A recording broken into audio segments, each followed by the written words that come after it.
Magandang araw mga tol, kayo boxing to, kamusta? So sa katatapos na boxing events doon sa Cebu City kahapon lamang, ginanap sa Nusta Resort and Casino Convention Center, kung saan mga tol kabilang sa undercard itong si Gio Santissima kontra sa kababayan nating si Pablito Canada.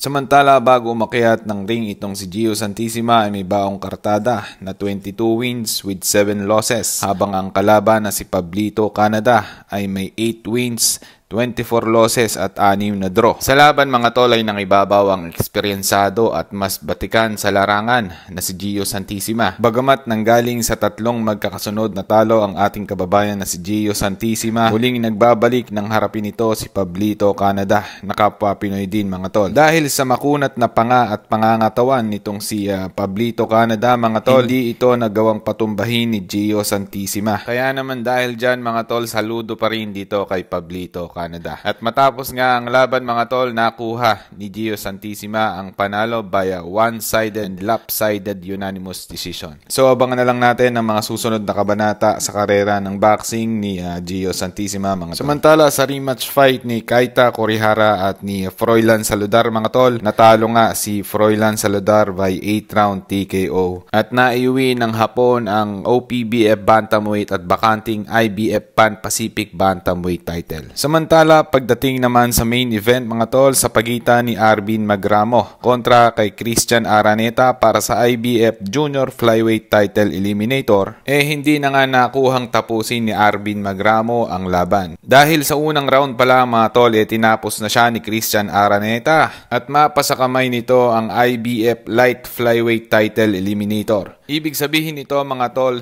si Christian Araneta ang haharap sa mananalo sa pagitan ng kampyon na si Adrian Coriel ng Mexico kontra dito kay si Benanti Nochinga ng South Africa. So abangan lang natin yung mga susunod na kabanata dito sa boxing career ni Christian Araneta. Hanggang dito na lang video ito. Maraming salamat sa panonood.